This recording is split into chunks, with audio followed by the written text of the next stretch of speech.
All right, I'm beyond thrilled today to be here interviewing my online business mentor and guru, Marie Forleo. Thank Yay! you so much for having me, Tracy. It's an honor to be with you.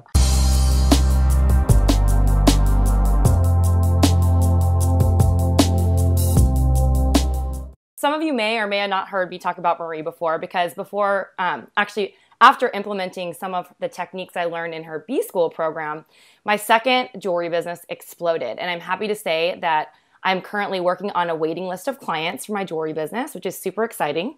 And I'm forever grateful for Marie's brilliance and wisdom in helping me get there. So Marie, once again, thank you so much for being here.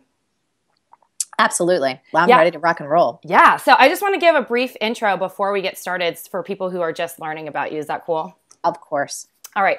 So Marie was named by Oprah as a thought leader for the next generation in one of Inc.'s 500 fastest growing companies of 2014.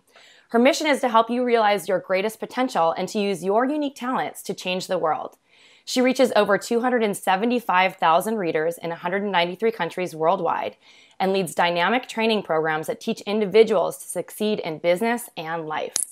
She's the creator of the award-winning show Marie TV and has been featured in Entrepreneur Magazine, Fast Company, Glamour Magazine, Self Magazine, Forbes Magazine, and the New York Times, amongst others. Marie's been interviewed by Tony Robbins as one of the world's leading lifestyle and online marketing experts and mentored young business owners at Richard Branson's Center for Entrepreneurship in South Africa. Her best-selling book, Make Every Man Want You, How to Be So Irresistible You Barely Keep From Dating Yourself, is published in 13 languages. Through her Change Your Life, Change the World initiative, each for-profit training program is tied to a nonprofit partner who supports women, the environment, and entrepreneurship. With loving yet wisecracking advice, Marie inspires a global community to take charge of their success and happiness by boosting their business skills and shedding BS excuses and injecting massive amounts of fun into each day. Wow, I read that and I'm like, you have like the most impressive business and life. It's like so awesome to have you here. Thanks, Marie. Oh, thank you. And you know, those words, yes, thank you for that. And I'm also a really big goofball and I'm so far from perfect. I just want to say that too. I got my bad days, things go wrong, you know what hits the fan. So, you know, those accolades, it's been a long time that I've been doing this, but I just wanted to share that as well because it's not always so glossy and nothing is perfect. That's right. You know, behind the scenes, there's always a lot of work involved and you work hard. We know that. So before we get started, because, you know, I know about you because I've been kind of like following you for a long time and you've been, you know, been part of your community. So tell me a little bit more about your background and why you're so passionate about helping entrepreneurs grow their businesses online. You know, I started out, Tracy, on the New York Stock Exchange on Wall Street, and that was my first gig out of college. And the only things I knew at that time was that I was very passionate. I've always loved money. I've always wanted to make a lot of money, not because I'm materialistic, but because I always saw money as a way to remove stress and to heal things, to heal issues in the world that I want to help heal, to take care of family, to take care of people that I care about. It's never been about shoes. Not that shoes are bad. Shoes are awesome. It's just not the thing that I'm the most passionate about. And I was always very creative as well. I wanted to be an animator for Disney when I was little. I also wanted to be a fashion designer. And I bounced around a bit after college, like many of us do, trying to find that thing that I was meant to do in the world. And I worked in the magazine industry for Condé Nast. And I stumbled upon an industry which was new at the time called life coaching. And this was when I was the ripe old age of 23. And I remember at that time rolling my eyes, thinking about how ridiculous it was. Like, who was going to hire a 23-year-old life coach? Like, who did I think I was? And at the same time, I was like, oh my God, this is amazing. It feels like it taps into my natural abilities. By the way, I live in New York City, and you will probably hear a little siren, which is totally cool, and it just went past. Okay, we bless it. We hope everyone's fine. Yeah, their siren's probably going to be running out my door too, so we're in course. good company. Yes. So anyway, my fork in the road came, for many of us does, you know, if we've ever worked corporate jobs, where I had this job offer to go to Vogue magazine. And that's an amazing offer, best fashion magazine in the world. And then I had this other voice calling me like, no, do this coaching thing, do your own business. This is really what you want to do. And it sounded scary and I didn't know what the heck I was doing. I'd never grown a business before. And even though I went to school for finance, That wasn't entrepreneurship. No one teaches you about this stuff. I am not a trust fund person. Not that those people are bad. I just didn't have financial resources. In fact, I was like tens of thousands of dollars in debt. But something in my heart told me I needed to do my own thing. So I didn't take that job offer for Vogue. And I quit my full-time job, gave up the health benefits, all that jazz. And I started bartending at night and doing assistant jobs and working, on the side, whatever I could do to keep a roof over my head and to pay my bills while I figured out how to grow this coaching business. And it was interesting because this was back in like 99, 2000, when the internet, believe it or not, was still relatively new, right? It was like there wasn't a lot of stuff happening online back then, nowhere near where we are now. So I had to figure out how to grow my own business. And because I was so insecure about my age, I actually used the internet to mask my age as a life coach. And I didn't lie. I just never told anyone how old I was. And I had to figure out how to get clients. And I had to figure out how to provide for myself and build this business. And as I was going out on my journey and trying to, educate about marketing, like what is online marketing? How does this happen? How do I do this whole thing? I was going to a lot of seminars. I was, buying a lot of products, reading a lot of books. I mean, everything that I could do to learn. And here's the thing, Tracy, most of the places that I went, most of the internet marketing seminars at that time, and I love men, by the way, but it was like 99.9% men. It felt like the same thing when I was on the floor of the stock exchange. And the way that they would all talk about business and customers felt so soulless. From the design aspect of it, from the aesthetic, it was just like, oh my God, this is so gross. I can't even take looking at this stuff. There was highlighters all over the place and arrows, and the way that people would talk about customers like they were nothing more than a number on a spreadsheet. You want to extract as much profit as possible. It just didn't sit right with me. And at the same time, I was meeting a lot of women. I was talking to a lot of people, and I noticed so many of my friends wanted to do their own thing, but they had no clue about business, just like I used to have no clue about business. But over the years, I gained a lot of experience and a lot of knowledge. I had experience in the fitness industry, so I learned how to market and sell fitness classes, dance workshops. I pitched and sold things to Nike. I had a whole streak with them. I mean, there was a lot of things where I was kind of testing out my marketing chops using all these skills I was building. And eventually it got to the point where I realized, I was like, gosh, there's this huge open hole in the market. Nobody is teaching conscious, big-hearted, creative people how to do business in a modern way online and do it with soul, with integrity, with creativity, and in a way that actually feels good, where you're proud of your business. I noticed a lot of women were like scared of marketing. They thought it was icky. They thought it was like too salesy, too pushy, scammy, and that was killing their ability to make money, which again, remember I said, is one of my favorite topics in the world, is teaching people how to make more money. And so I really saw this opportunity to help people because I hate seeing people in pain. I hate seeing suffering, and I love teaching people how to become more capable and more confident. It ties back to my, life coaching roots. So that's really why I get so passionate about helping people. And to be honest, now more than ever, I was watching the State of the Union address the other night. And again, regardless of your political affiliations, I think, there's a lot of trouble in politics on both and every side of every aisle. But, when the president was talking about, it's 2015, it's time that we give women equal pay. Especially for us, we have to learn how to take care of our own economies so that we can take care of ourselves and our families and communities in a way that's aligned with our values and that expresses our vision for the kind of world that we want to live in. So that's my big why. I want to see that happen in our lifetime, and I want to do everything I can to empower people with tools to make it happen for themselves. That's amazing. And I love what you said about women not only, having to be able to make it for themselves, but, a lot of the women in our community really need to make their businesses work in order to contribute to their families, because it's just how it is these days, Yes. Not everyone can just be taken care of by a husband or a partner, Well, can I tell you that most of the women in my world, friends, people in my company, people that I know peripherally, so many women are the primary breadwinners these days. And it's not just like them and their husband. It's like their kids and childcare and education. So this really hits home for me because I have it so much in my personal life in terms of women that I know and I love as friends. And I'm constantly trying to help everyone I know say, look, you can do this. You can make this happen. You do not have to sacrifice your values. You don't have to build your business in a way that is not aligned with your highest integrity. And it can work brilliantly. So those are my big whys.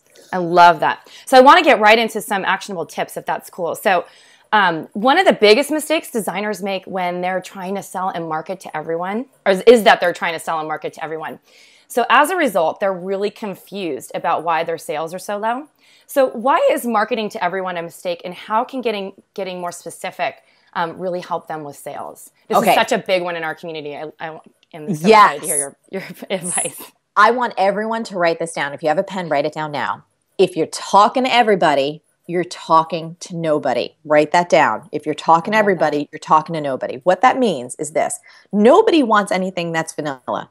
Everybody wants to feel understood. They want to feel like they're an individual. They're unique with their own quirks, their own kind of personality facets. You know, Peter Drucker, he's a famous business author and a management guru, and he says the aim of marketing is to know and understand your customer so well that the product or service fits her and sells itself. Now, he said it. So the whole goal of getting specific is you want your customer to feel completely and totally understood. You want them to have that thought, oh my goodness, I haven't had someone understand me like this my whole freaking life. And that doesn't have to be explicit. I mean, I know this when I see a piece of jewelry that speaks to me. I'm like, they just literally took a fantasy that I had in my head and they made a piece of jewelry. They made it manifest. This is me. This speaks to me. This helps me express who I am in the world.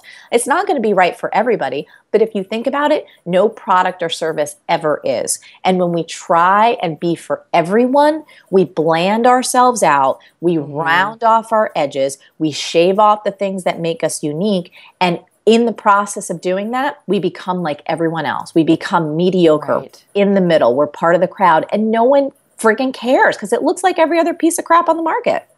Absolutely. It's like, and it's also, I feel like the energy around it is just like draining because you're trying so hard. And when you're like getting more specific, it's like energizing. It's like the opposite energy. It is energizing. And the thing that people, I hear this all the time. It's like, well, but my product is for everyone, or I don't want to limit myself. I don't want to limit my customer base. I don't want to turn people away or turn people off. And ironically, the exact opposite is true. When you get specific about the type of people that you want to reach, when you're clear, when you're willing to take a stand for something, when you're willing to be more edgy in your designs or just more expressive and true to what you really want to put out there, you are going to attract raving fans. There's 7 billion people on the planet. It's nearly impossible to niche yourself out of a hugely successful business. I know. It's so true. So this kind of ties into the next thing I want to talk about, which is value. So many of the jewelry designers I've worked with struggle so much with talking about themselves and communicating not only their story, but the value their products provide. Do you have any insights or examples of how an emerging designer can communicate value to their clients, especially with jewelry? Yes. So we said this before, and I want to say it again and expand on it. You've got to take a stand for something. You've got to express your values and your vision on your site. So away from jewelry for a minute, because sometimes it's easier to see examples that aren't right next to us. You know, last night I was checking out an article about a woman who started a company. It's called Knock Knock. You've probably seen their stuff. She has these little notepads and little things that are kind of sassy, you know, like things, they're just little gift items, and they sometimes have curse words on them, and they're like these certain to-do lists, and they're very edgy. They have such a unique voice, and she's got millions of customers. She was writing this blog post about, oh my God, one of her designs, it's like they reached 1 million in sales. It was the first one who did that, right? Wow. Yeah. And it's this whole idea of you have to take a stand for something. She takes such a strong stand for not editing down like the sassiness of her voice. She takes such a strong stand for not having bland, just like inspirational sayings on a, you know, on a notebook or on a journal. Like it actually has a point of view. It says something. And I think another great example for people to check out is a company called Artifact Uprising. They actually do physical prints of your like Instagram or your photos, but they do it in such an artful way. If you go to that company's website, you'll see They communicate such value because they tell you about how they stand for eco-friendly printing, where everything is sourced from, why it's so important to have physical objects in your life when we are in such a digital world. So you have to realize that by you talking about your worldview, by what you stand for, you communicate value. And there's another thing that I see happening today, Tracy. I don't know if you notice it as well, but I see a lot of the world towards simplifying, especially towards the markets that we're trying to reach, right? People don't want a ton of crap anymore. Nope. They want things that are higher quality, that are made with care and consciousness, and they're often willing to pay more for that. Yep. But how do you communicate care and consciousness? By telling your story. Absolutely. By actually using words and pictures that demonstrate what you take a stand for, by having messaging all over your site about why you make the things that you make, what's important to you, the kind of vendors you use, how you treat them as a customer, how you value them as a customer. And so this is a lot of stuff that you know that I teach, which you're brilliant at. You've done such a good job, right, at communicating your value. But those are just some ideas about how you can do it. And again, it's not so much about, oh my God, look at how much I'm worth. It's like, look at how much care you're taking of the people that you're serving. What are you taking a stand for in the world? Love that. I love what you said about that. Because one of the, I think one of the biggest converting things that I've done on my website is I have a video on the homepage that talks about my story and how my mother passed away and why I'm so passionate about heirloom redesign. And I get inquiries every week about it. And honestly, like I had a friend look at the video who was a new friend before, and he didn't really know me yet. And he went to my website and looked at it. He's like, oh my God, your video, your story was like freaking out. And I was like, now that's good marketing. And he kind of like was taken aback a little bit. I'm like, no, it's like my story. It's true. And it's like the truth and like sort of why I'm doing this whole business. But it hooked him. Yes. And he's not even my client, you know. That's exactly right. But that's powerful demonstration of your value. It ties back to your heart. It ties back to your story. And that's how things spread. Even if he's not your quote unquote ideal client, he's going to remember you and maybe be at that dinner party or that cocktail party. And someone's like, gosh, I'm looking for this like custom made piece of jewelry. And he's going to think of you and share your name, share your site. Absolutely. All right. So thank you so much for that insight. It's like something that the designers struggle with so much, so I know this is going to be really useful. So on another topic, we've really encouraged designers to brand themselves as their own entity, or on their own, as an entity on their own. And one of these steps is having a branded website. However, many designers build their site, and when they build it, they just expect people to show up. Then they're disappointed because they have no sales. So what are some of the best ways for a jewelry designer or a product-based business to drive traffic to their website? This is a great question, Tracy. And I just want to say this isn't just product-based businesses or jewelry designers. I think all of us at some point have built something, maybe online, and it's like the field of dreams, right? If you build it, they will come. And that just doesn't happen. Nope. Here's the most important thing for all of us to remember. There is no one magic bullet for traffic. No. Or for jewelry designers or any small business. You have to use a number of different methods. And then you've got to pay attention to what works for you and what doesn't, and continue to evolve your game plan. And you're going to do what I call, you're going to create the snowball effect. It's taking a bunch of small traffic building actions over time. And pretty soon, you're going to hit this little snowball size where it's going to start to gain momentum and it's going to roll down the hill all on its own. That's what I mean by the snowball effect. So for example, if you're into social media, if you love Pinterest, if you love Instagram or even Facebook, and you consistently share great photos of your product or things that influence your design or your aesthetic, that can help drive traffic. If you write great content on your site that speaks to your ideal customers and you make it SEO friendly, that's going to help pull traffic back into your site. Let's say that you're out and about and you're looking for places to write about you. Maybe there's a local blog or a national blog or an international blog that reaches your ideal customers. And you know what? They do a little profile on you or one of your pieces or the story behind your business. That's going to help drive traffic. And then, of course, probably one of my favorite things, which I know that you do, when you create an outstanding customer experience and you start to have raving fans that spread the word for you, that creates traffic. Right. So all of these things together, and they're going to be different for different people. Like some people are amazing at Instagram and some people suck at it. And that's okay. Yep. You've got to pick and choose the methods where you can really flex your strong muscles, whether it's copywriting, whether it's being interviewed, whether it's storytelling, whether it's photography or some combination. You do all of those things together and you're going to start to see that traffic come to you. Awesome. Thank you so much for that. I think people are like, oh, well, if I just SEO and then I wait, like it has to be everything. And I can tell you like, there are a few designers in our community. In fact, a few of them have also taken B school who are so good at Instagram that they run their businesses like seriously fully based on their Instagram sales. It's like nuts. I'm like, don't knock like certain social media platforms. If you have the right following and you're doing it the right way, it can really drive tons of traffic. So yeah, awesome. Exactly. And that does come back to understanding the underpinnings of marketing, understanding how you want to pull people in, right, how you want to talk to them and the copy that you want to write. And there's lots of different ways to do it. And the other thing too, while you want to do a good handful of things, you don't have to do 50 things. If you chose 3 or 4 or even 2 or 3, you just killed it, you would do awesome. Awesome. Yeah. Okay. So let's say we get all these people to our website, right? Because we're doing all these awesome techniques. Do you have any top strategies to kind of move them through the sale and get them to buy?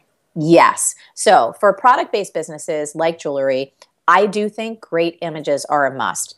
Every brand is different. Whether you want to show your products just on simple white, you want to show it on a model or in some other environment, I really, really believe that especially in this day and age, again, with social and especially things like Pinterest and Instagram being so visually driven, you've got to have great product shots. And that doesn't mean expensive. I've seen so many do-it-yourself courses. I've seen tutorials on YouTube about lighting. You just got to take the time to learn how to get it right and then kill it.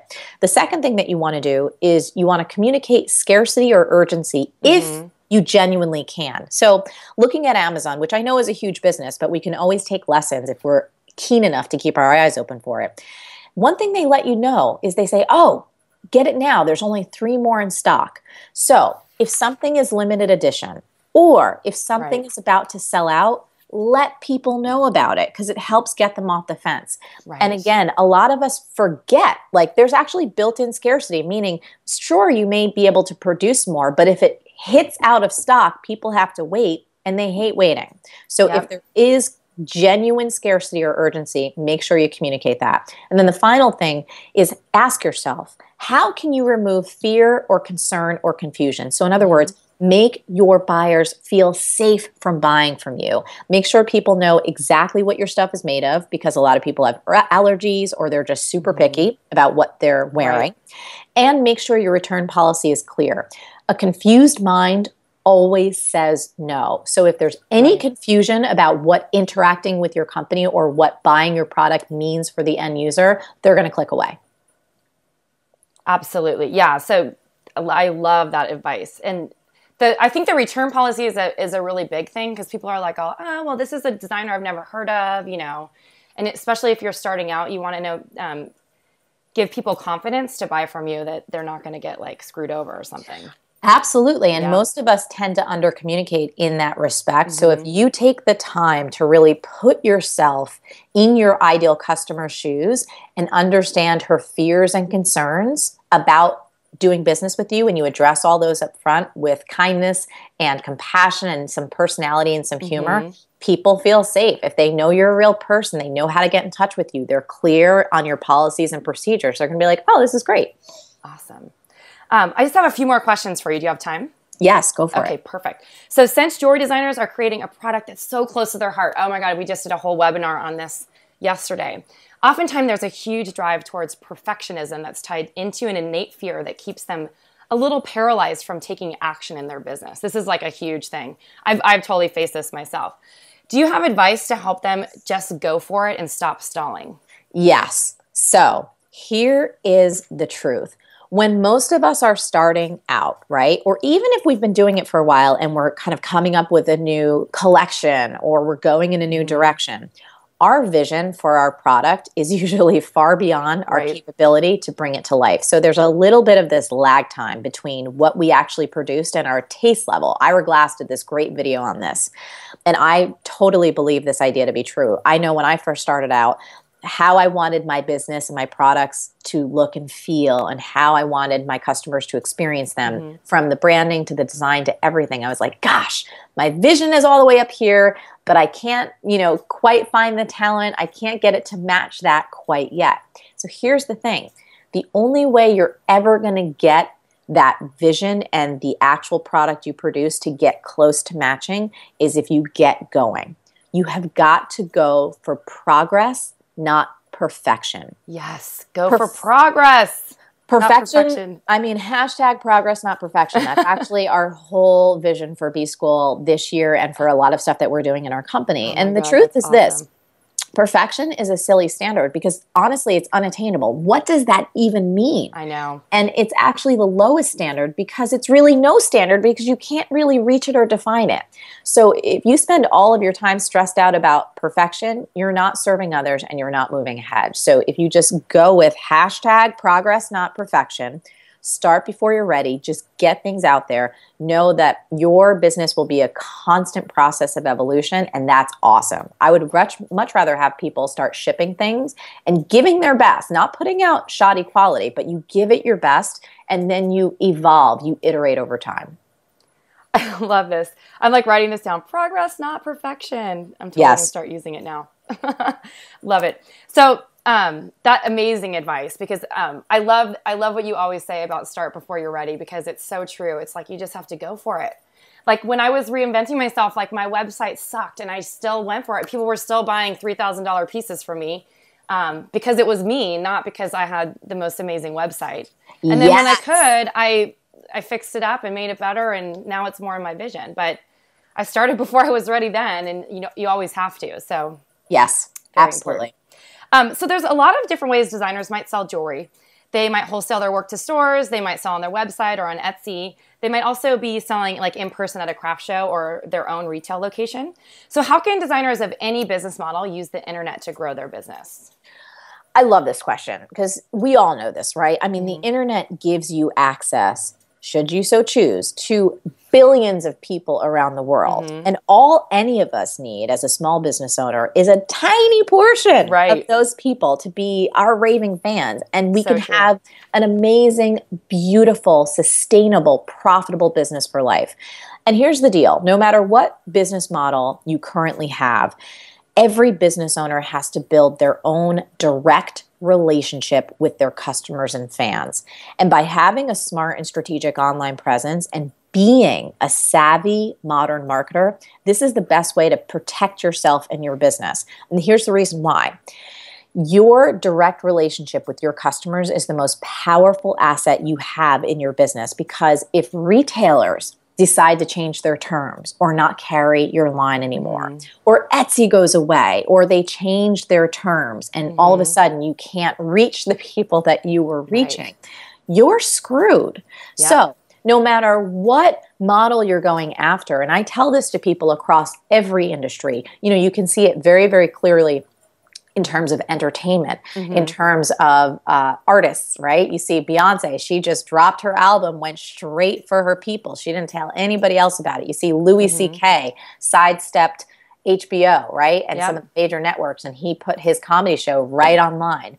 Your direct relationship with your fans, your prospects, your clients is the most vital thing that you have. And in today's digital world, understanding how to keep that relationship alive using technology, using the internet, is the most powerful asset we have to make sure we stay in charge of our business and to make sure it stays alive and viable long term. Oh, such great advice. Thank you so much, Marie. So finally, I just, have to talk about B School. So I am one of the biggest fans of B School, obviously, because after my first business failed, B School was one of the tools that I used to ramp up my new business very quickly in a super short period of time. So I'd love for you to tell the designers a little bit more about your B School program. And I heard there's some exciting changes coming up. Yes. And first of all, before we go there, thank you so much for what you shared. You know this, and I've known you for years. B School is like It's become the heart and soul of our company. We Yeah. love it so much. We spend all year in it. And B School, all it is, it's an 8-week interactive video-based training program, and it's designed to teach smart and effective online marketing strategies to business owners who want more sales and more impact from their online presence. And I know so many small business owners, when they think about going online or bringing their business online or how to even make their business more effective online, it just feels overwhelming. You're like, what the hell do I do first? And there's these million things and all these shiny objects. And so how does it all fit together? And one of my gifts in life is taking sometimes things that are overwhelming or complex, breaking them down, putting them into a structure where people can go, okay, I can do this first. Then I do this second. Then I do this third. That's just one of my gifts on the planet. So whether you're a brand new business owner or you're experienced and you want to take it up a notch, B School is really designed to challenge you to execute at your highest level. And over, the past 5.5 years of doing this, it does change people's lives, even more than their businesses, almost like nothing I've ever seen. So if you're willing to do the work, because it is work, it will give you the confidence and the capabilities to take control of your business and your financial future. And that's really what it's about. And what I'm proud of, Tracy, is, this will be our 6th year running B School.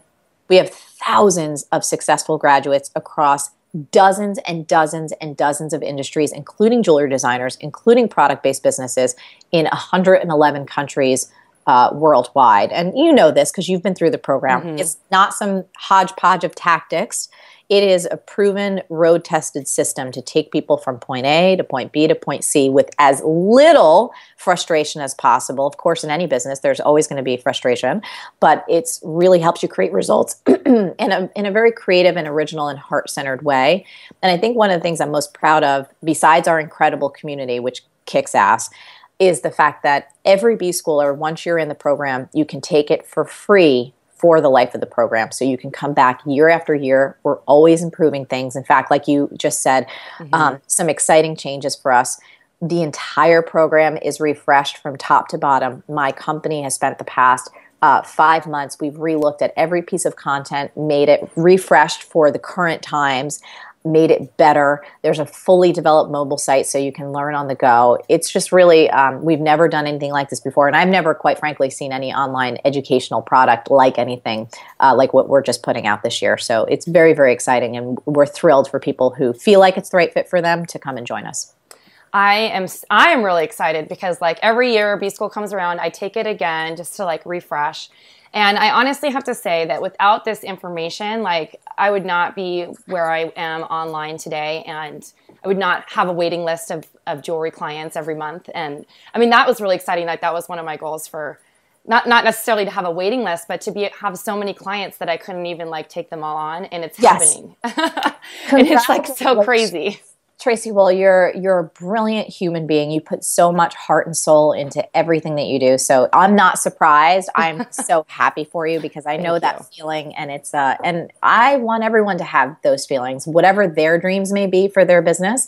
Whether it's to keep it small and simple but have it be super solid, or whether it's just to explode in terms of your reach and the kind of people that you're able to impact. That's the great thing about B School. I don't know what your vision is. I just want to give you the tools to make that vision come to life.